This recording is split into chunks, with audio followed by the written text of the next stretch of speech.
Hello dear student, स्वागत है आपका एक बार फिर से हमारे यूट्यूब चैनल पे। अच्छा, लास्ट क्लास तक ना मैंने आपको आइडोफॉर्म का विरेचन बता दिया था, ठीक है। अब बहुत सारे स्टूडेंट को एक डाउट भी आ रहा होगा कि सर ने रीमर टीमन अभिक्रिया नहीं करवाई है क्लोरोफॉर्म के साथ। अगर आप लोगों ने बुक देखी है और एक शायद कार्बिलाइमिन रिएक्शन है, तो मैं आपको बता देता हूँ रीमर टीमन अभिक्रिया आपको बिल्कुल भी समझ में नहीं आएगी अगर मैं अभी पढ़ाऊंगा, क्योंकि वो फिनोलिक चैप्टर में आ जाएगा आपका। इसके बाद का जो चैप्टर है ना, एल्कोहल फिनोल ईथर, तो वहां पर जब मैं आपको फिनोल के बारे में कुछ बताऊंगा तब तो जाकर के रिएक्शन आपको समझ में आएंगी। एक अकेले क्लोरोफॉर्म के बेस पर तो मैं रिएक्शन नहीं बता सकता हूँ, ठीक है। ऐसे ही कार्बिलामिन जो अभिक्रिया है वहां पर वो आपको 13वें चैप्टर में समझ में आएगी अच्छे से, क्योंकि 13वें चैप्टर में है वो, ठीक है। तो मैंने पहले कहा आप लोग इस चीज पे ध्यान मत दीजिएगा कि सर ने ये रिएक्शन छोड़ दी, नहीं। मैं बिल्कुल उसी वे से चलता हूं जिस वे से आपको अच्छे से समझ में आएगा, ठीक है। आज का टॉपिक क्या है, देखो मैंने आपको विरचन तो बता दिया।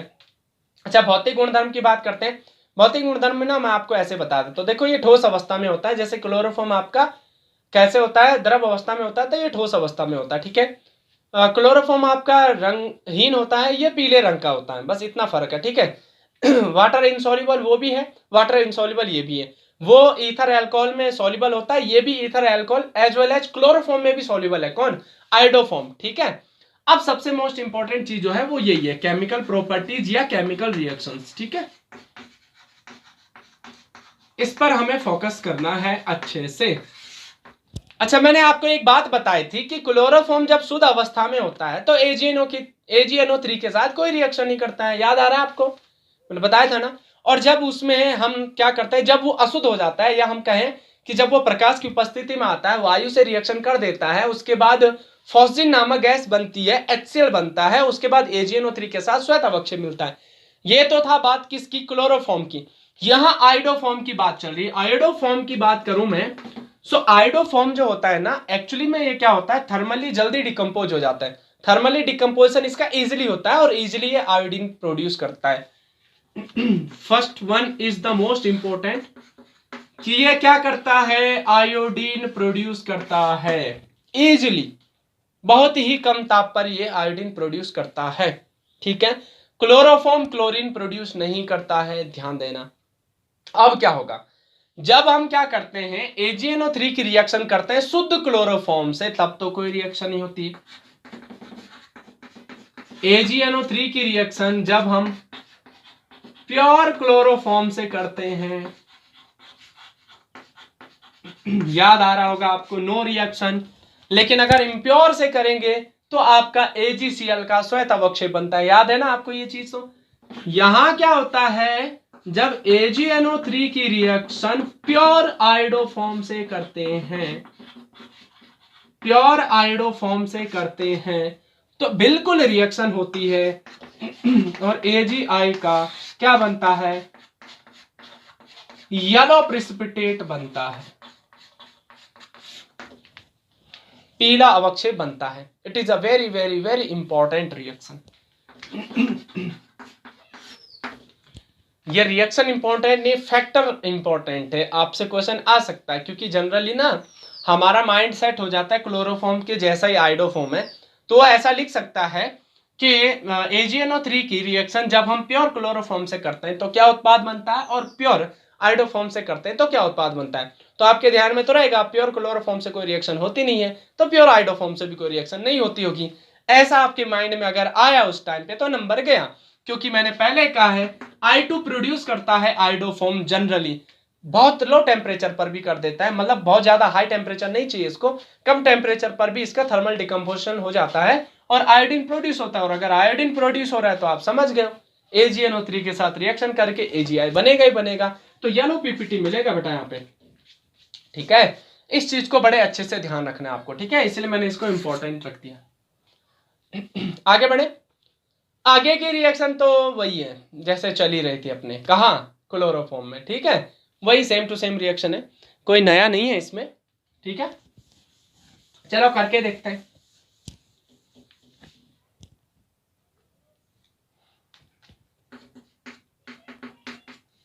देखो मैंने ना नोट्स में चार्ट फॉर्म में बनाया है इस चीज को, ठीक है। एक्चुअली में मैं चार्ट फॉर्म में ही बनाता हूं ये चीजें, ताकि इजीली आपको समझ में आए, लेकिन समझाता हमेशा मैं कंप्लीट रिएक्शन करके ही हूँ। तो मैं यहाँ पे ना चार्ट नहीं बना पाऊंगा क्योंकि ये थोड़ा सा छोटा होता है, बोर्ड छोटा है और पूरी की पूरी रिएक्शन यहाँ पर एडजस्ट करना पॉसिबल नहीं है। एंड जब आप ऑफलाइन क्लासेस पढ़ते हो तो वहाँ पे आपको बोर्ड बड़ा मिलता है, तो हम चार्ट वे में समझा सकते हैं उस चीज़ को, नहीं है। तो चार्ट तो आपको बना है जो मैंने आपको नोट्स में दे रखा है, ठीक है। तो आप तो बस जो मैं रिएक्शन लिखवा रहा हूँ उसको फोकस करो, उसको चार्ट में देखो। अब क्या है यहाँ पर देखो, पहली रिएक्शन जल अपघटन कर लेते हैं, ठीक है। जैसे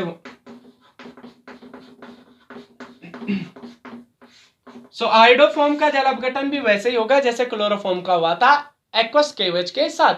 अब एक्वस केवेज के साथ करो आप लोग, देखो CH3 रिएक्ट विद 3 केवेज। अब मैं पूरा खुला करके नहीं बताऊंगा, ये आपको अच्छे से बता चुका हूं मैं ये रिएक्शन, ठीक है। यहां से 3 के, यहां से 3 आई, क्या निकल जाएंगे 3 के आई। यहां से 3 OH यहां ऐड होंगे, ये बन जाएगा आपका CHOH। ऐसा करता हूं जैसे लिखा था HC, ये आ जाएगा आपका OH, ये आ जाएगा आपका OH। आगे आपको अच्छे से पता है ये अनस्टेबल स्पीसीज है, ये अनस्टेबल क्या है कंपाउंड है, क्योंकि 3 OH ग्रुप एक ही कार्बन पर है। तो यहां से एक OH, यहां से H निकल जाएगा, H2O रिमूव होगा, तो क्या बन जाएगा जैसे वहां बना था फॉर्मिक अम्ल, यहां भी बन जाएगा आपका फॉर्मिक अम्ल। आई थिंक ये रिएक्शन तो आपको अच्छे से समझ में आ गई होगी, पहले वाले में भी, अब तो और भी इजीली हो गई होगी, आपको समझ में आ गई होगी, अब तो याद हो जाएगा ना ये। देखो एक ही ऑर्गेनिक केमिस्ट्री को ना फालतू में टफ मान लेते हैं कि रिएक्शन बहुत ज्यादा रटने को होते हैं, ऐसा कुछ भी नहीं है ऑर्गेनिक केमिस्ट्री में। ऑर्गेनिक केमिस्ट्री में अभी तक कुछ नहीं है, जब हायर एजुकेशन में जाओगे वहां तो ऑर्गेनिक केमिस्ट्री बहुत तगड़ी होती है, ठीक है, क्योंकि इतने इतने रीजेंट याद करने पड़ते हैं। लेकिन 12th तक की अगर मैं ऑर्गेनिक केमिस्ट्री की बात करूँ तो इतना ज्यादा टफ नहीं है, काफी ईजी है, क्योंकि एक ही रिएक्शन ना बहुत टाइम पे रिपीट भी हो जाती है, ठीक है। तो ये रिएक्शन समझ में आ गई होगी आपके जल अपघटन। अच्छा जल अपघटन समझ में आ गए हैं, तो सिल्वर पाउडर से रिएक्शन करें, रिएक्शन विद सिल्वर पाउडर।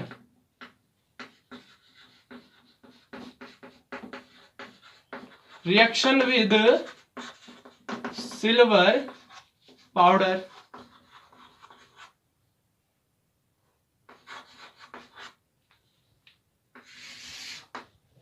अब सिल्वर चूर्ण के साथ अभिक्रिया करेंगे हम लोग, किसकी, आयोडोफॉर्म की। अच्छा याद आ रहा होगा, पहले करवा चुका हूं, है कि नहीं है।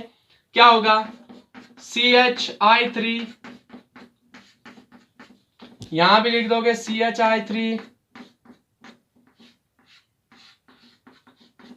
और इसकी रिएक्शन कर दोगे आप Ag से। कितने Ag लगेंगे, 6 Ag लगेंगे, कल बता चुका हूं। यहां से निकल जाएगा आपका 6 AgI, एंड प्रोडक्ट बनेगा आपका क्या, CH ट्रिपल बॉन्ड CH, जिसका नाम है एसिटाइलिन, है कि नहीं है, और 6 AgI यहां से रिमूव हो जाएगा। क्या ये रिएक्शन कल बताई थी कि नहीं बताई थी, बिल्कुल बताई थी, तो बस वही तो है ये रिएक्शन। सो आयोडोफॉर्म की रिएक्शन में मैंने सिल्वर से रिएक्शन बता दिया आपको, और दूसरा सिल्वर पाउडर से, और एक मैंने आपको जल अपघटन बता दिया जैसे वहां बताया था। अच्छा वहां रिडक्शन होता था, यहां भी रिडक्शन होगा, ठीक है। यहां जब हम रिडक्शन करते हैं तो एक ही रिएक्शन आपके सिलेबस में दी गई है और उसमें कुछ भी नहीं किया गया, रिडक्शन में सीधा सीधा ये किया गया है, मैं आपको क्लियर बता दूं, जो रिएक्शन किताब में बस आपको उसी पे जाना है, क्वेश्चन उसी से पूछा जाएगा, ठीक है। इसमें 2 हाइड्रोजन ऐड कर दिए हैं रिडक्शन में। अब एक हाइड्रोजन एक आयोडीन के साथ तो निकालेगा आपका HI, और एक बना देगा आपका CH2I2, क्योंकि ये H यहां ऐड हो जाएगा ना एक H यहां ऐड हुआ, एक ने HI निकाला, तो CH2I2 फॉर्म कर दिया इसने। कोई कैटालिस्ट नहीं लिखा है, कोई कुछ नहीं लिखा है, डायरेक्ट ये रिएक्शन इसने लिख दिया, रिडक्शन किया इसने, और रिडक्शन तो हो ही रहा है क्योंकि एक विद्युत ऋणात्मक तत्व की कमी हो चुकी है यहां पर, बस यही रिएक्शन दिया, रिडक्शन दिया, हाइड्रोजन ऐड किया है, HI निकाला है, CH2I2 इसने प्रोडक्ट बना दिया, ठीक है। क्लोरोफॉर्म के साथ 2 अलग अलग रिएक्शन थी, याद आ रहा होगा आपको, एक ZnHCl के साथ थी, एक Zn प्लस वाटर वेपर के साथ थी। तो वाटर वेपर के साथ जब जिंक और वाटर वेपर के साथ जब रिडक्शन हो रहा था तो कंप्लीट रिडक्शन हो रहा था। यहां पर पार्शियल रिडक्शन दिखाया आपकी बुक ने, ठीक है, तो आप भी पार्शियल रिडक्शन ही दिखाना भाई, जो किताब में है वही आपसे पूछा जाएगा, एक्स्ट्रा कुछ भी नहीं पूछा जाएगा। मैंने ये बात आपको पहले भी कही है, अभी भी मैं फिर से कह रहा हूं, ठीक है, क्लियर है, ओके।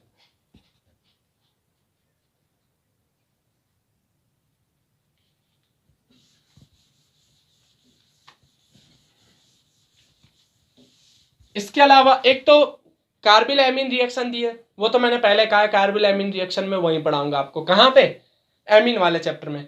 उसके अलावा एक और चीज इसने दी है कि अगर हम आयोडोफॉर्म को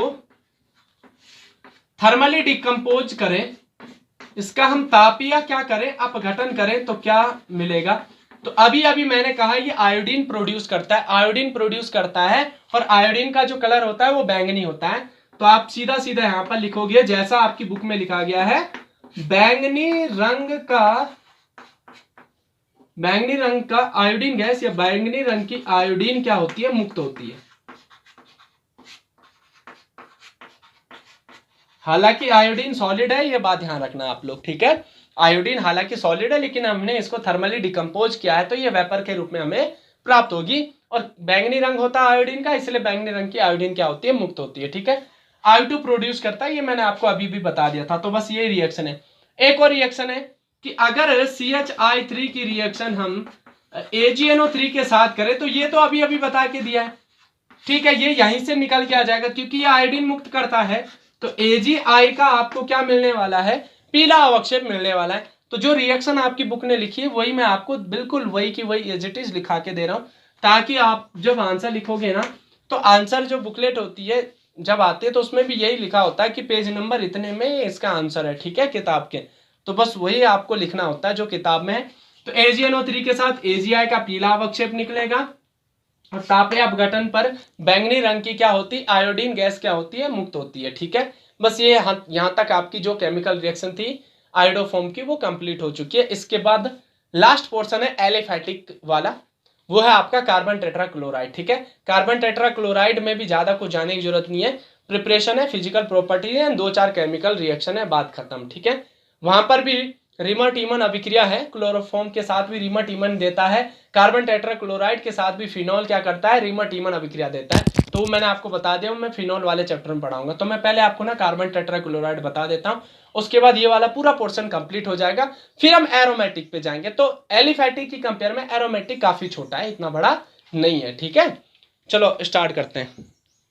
तो ये आयोडोफॉर्म हो गया, देखो सारी की सारी रिएक्शन सिमिलर थी क्लोरोफॉर्म आयोडोफॉर्म की, कोई खास नहीं है, कोई एक्स्ट्रा आपको एफर्ट लगाने की जरूरत नहीं है। एक चीज पढ़ोगे तो दूसरी चीज आपको वैसे ही क्लियर हो जाएगी, ठीक है।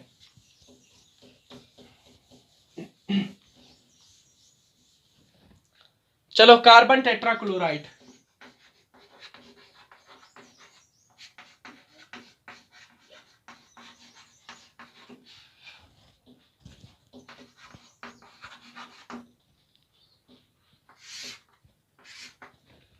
कार्बन टेट्राक्लोराइड की बात करते हैं। यहाँ पे कार्बन टेट्राक्लोराइड में सबसे पहले हमें देखना है इसका प्रिपरेशन कैसे होता है, ठीक है।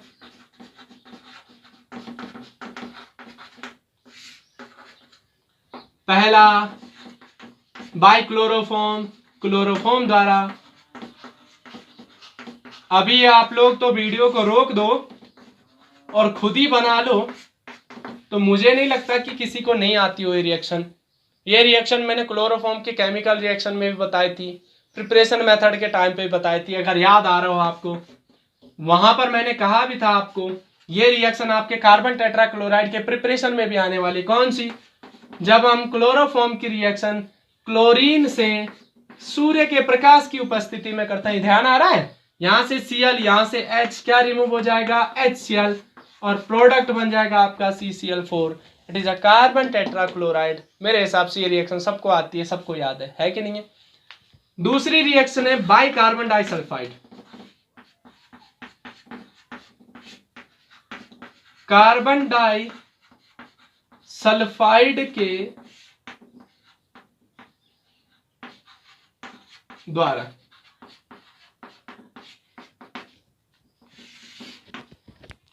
ठीक है। अब देखो कार्बन डाइसल्फाइड का फॉर्मूला क्या होता है, CH2। अरे जैसे कार्बन डाइऑक्साइड होता है कैसे वैसे कार्बन डाइसल्फाइड होता है। कार्बन डाइऑक्साइड में CO2 लिखते हैं, कार्बन डाइसल्फाइड में CH2 लिखते हैं, ठीक है। तो हम क्या करते हैं, कार्बन डाइसल्फाइड की रिएक्शन क्या करते हैं, क्लोरीन के साथ कर देते हैं। और क्लोरीन के साथ जब हम इसकी रिएक्शन करते हैं तो बहुत ही इजी रिएक्शन है। होता क्या है, यहां से सल्फर 2 निकलते हैं, यहां से 2 Cl2, तो H2Cl2 तो रिमूव हो जाता है, और 3 दूनी 6 क्लोरीन में से 2 Cl इसके साथ चले जाते हैं, 4 Cl इसके साथ जुड़ते हैं, तो ये बना देता है आपका CCl4 और ये निकल जाता है आपका H2Cl2। ठीक है, इसी प्रकार कार्बन डाइसल्फाइड की जगह हम ये जो कार्बन डाइसल्फाइड है इसकी रिएक्शन जब हमने क्लोरीन के साथ की, प्योर के साथ, तब तो आपका H2Cl2 निकला, एक CCl4 निकला। अब अगर हम कार्बन डाइसल्फाइड की रिएक्शन H2Cl2 के साथ कर दें, H2Cl2 के साथ कर दें, तो 2H2Cl2 कार्बन डाइसल्फाइड के साथ रिएक्शन करते हैं, यहां से सारे के सारे सल्फर निकल जाते हैं और 4 Cl यहां जुड़ करके क्या बना देते हैं, कार्बन टेट्राक्लोराइड, और ये निकल जाता है 6S। ये एक सल्फर का फॉर्म है। इस समय सल्फर जो जिसको हम प्लास्टिक सल्फर कहते हैं, ना सॉरी प्लास्टिक सल्फर का फॉर्मूला S6 होता है एग्जैक्टली, लेकिन ये 6S है। ठीक है, सॉरी, ये 6S है, S6 नहीं निकला है, 6S निकल रहा है यहां से। ठीक है, तो एक तो बन जाएगा आपका CCl4, एक निकल जाएगा आपका 6S, 6 सल्फर अलग हो जाएंगे। ठीक है, तो ये कार्बन टेट्राक्लोराइड का विरेचन था। अब कार्बन टेट्राक्लोराइड के भौतिक गुण में मैं आपको डायरेक्ट मेथड बता दूं। भौतिक गुण कैसे, देखो इसकी अवस्था होती है जैसे क्लोरोफॉर्म में वैसे की वैसी। इसकी अवस्था है द्रव, रंग है रंगहीन, गंध है मधुर, वहां भी था। ठीक है, विलेयता, वो जल में अविलेय है, ये भी जल में अविलेय है, वो कार्बनिक विलायकों में विलेय है, ये भी कार्बनिक विलायकों में विलेय है, यहां तक तो सेम है, लेकिन वो बेहोशी लाता है। इसका वर्क क्या है, देखो पहले तो इसका व्यापारिक नाम जान लो। इसका व्यापारिक नाम है पायरीन। क्या है इसका व्यापारिक नाम, पायरीन। और पायरीन का यूज हम आग बुझाने के लिए करते हैं, क्योंकि ये जो कार्बन टेट्राक्लोराइड जिसको हम पायरीन कह रहे हैं ना, ये अज्वलनशील है, जलने में सहायक नहीं है, आग को बुझाने के काम आता है। अगर आपसे पूछा जाए एक ऐसे केमिकल का नाम लिखिए जो आग को बुझाता है, तो आपको लिखना कार्बन टेट्राक्लोराइड, जिसका व्यापारिक नाम क्या है, पायरीन है। ये पायरीन नाम से बिकता है। ठीक है, क्योंकि ये अज्वलनशील है, जहां आग लग जाए उसको, आग को बुझाने के लिए क्या आता है, काम आता है। ठीक है, बस इतना ही आपको भौतिक गुण इसका ध्यान रखना था। अब हम बात करते हैं सीधा सीधा केमिकल रिएक्शन की। ठीक है, और केमिकल रिएक्शन भी ना काफी सारे आपको आती हैं, अभी पता चल जाएगा आती कि नहीं आती है। आप खुद ना वीडियो को रोक रोक के देख लेना कि हम कर सकते हैं कि नहीं कर सकते। ठीक है,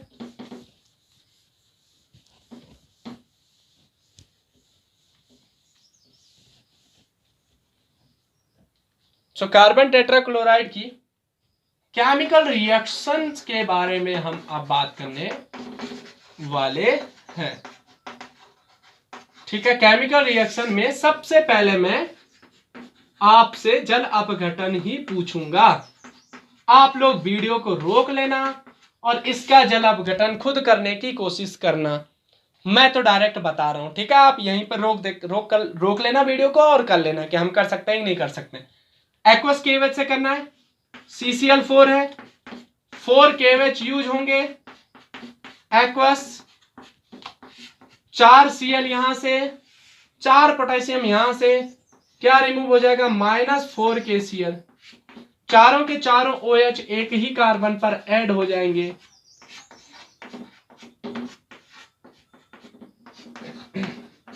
मेरे हिसाब से अब ये बार बार बताने की जरूरत नहीं है ये कितना अनस्टेबल है, क्योंकि 2 के साथ ही अनस्टेबल हो जाता है, तो यहां तो 4 है।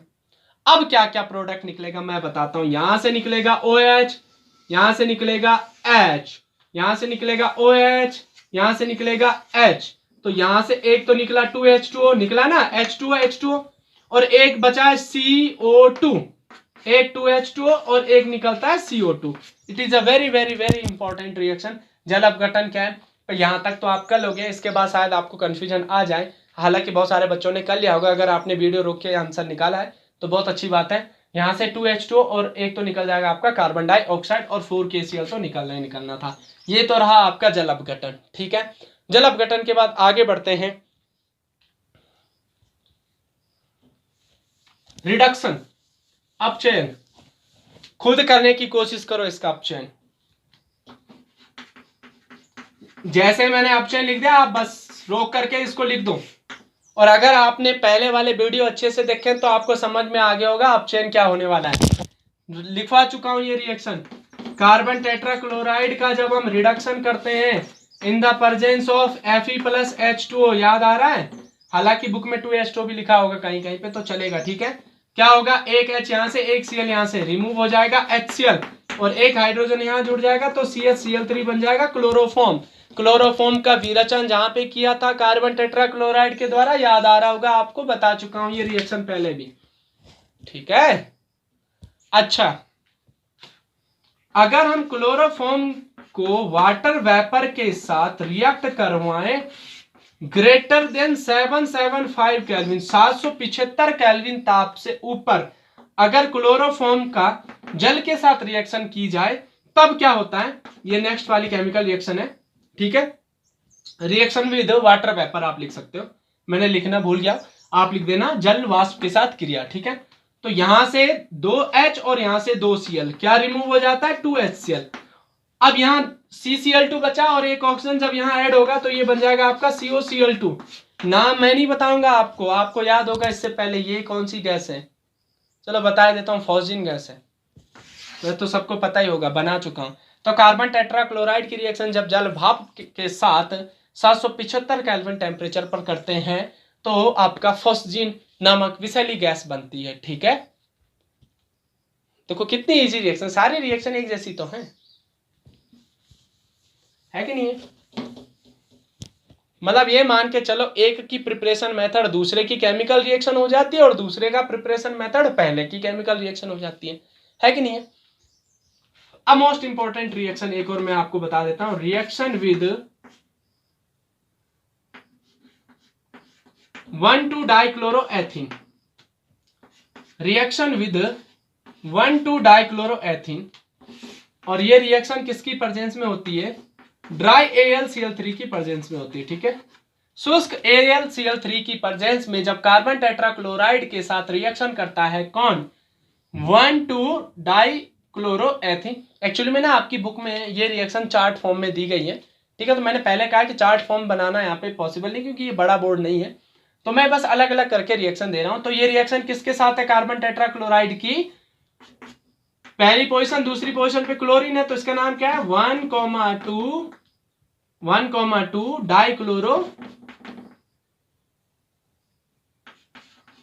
डाइक्लोरोएथीन, या एथ1इन लिख सकते हो, एक ही बात है, ठीक है। सो 1,2-डाइक्लोरोएथीन के साथ जब कार्बन टेट्राक्लोराइड की रिएक्शन करते हो तो आप लिख सकते हो रिएक्शन विद 1,2-डाइक्लोरोएथीन। तो ये मार्कोनिकॉफ रूल करे या एंटी मार्कोनिकॉफ रूल करे, यहाँ पे कोई फर्क नहीं पड़ता क्योंकि सिमेट्रिकल कार्बन, सिमेट्रिकल है ना एल्किन, तो एक जगह पर तो एक Cl जुड़ जाता है और एक जगह पर CCl3 जुड़ जाता है, ठीक है।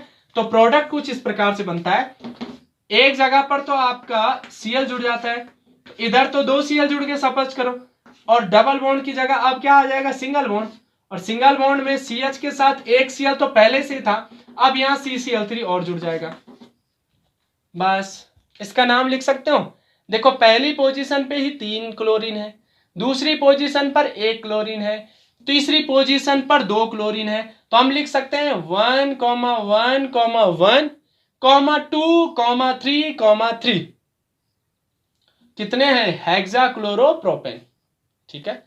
ये आपका प्रोडक्ट बन गया। एक लास्ट और मोस्ट इंपॉर्टेंट रिएक्शन है,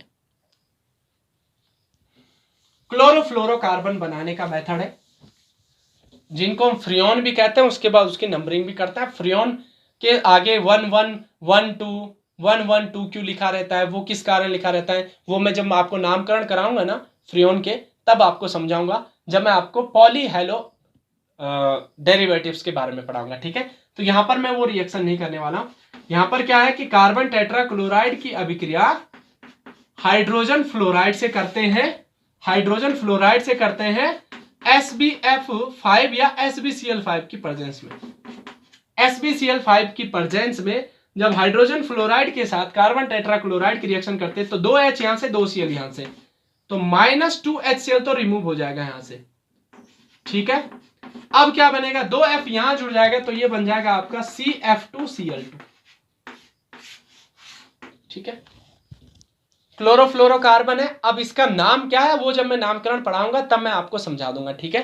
क्लियर है कि इसका फ्रियोन क्या नाम होता है, फ्रियोन के आगे इसमें क्या नंबरिंग करें हम, 1 2 करें या 1 1 करें, या किसी में 1 2 करते हैं, किसी में 1 1 करता है, किसी में 1 1 2 कर देते हैं। वो क्यों करते हैं वो जब मैं आपको नामकरण बताऊंगा तब मैं आपको वहां पर क्लियर समझा दूंगा, ठीक है। अभी के लिए तो आपका जो एलिफैटिक हेलोजन डेरिवेटिव्स हैं वो आपके कंप्लीट हो चुके हैं, ठीक है। अगर एक आधा रिएक्शन मैंने छोड़ी है तो वो ये मत समझना कि सर भूल गए हैं, वो रिएक्शन मैंने इसीलिए छोड़ी क्योंकि वो आगे आएंगी और आगे आपको बेटर समझ में आएंगी, ठीक है। तो यहां तक मैंने आपको एलिफैटिक हेलोजन डेरिवेटिव्स कंप्लीट कर दिए हैं। अब आपका एरोमेटिक हेलोजन जो डेरिवेटिव्स हैं वो मैं आपको नेक्स्ट लेक्चर में पढ़ाऊंगा। तब तक के लिए थैंक यू।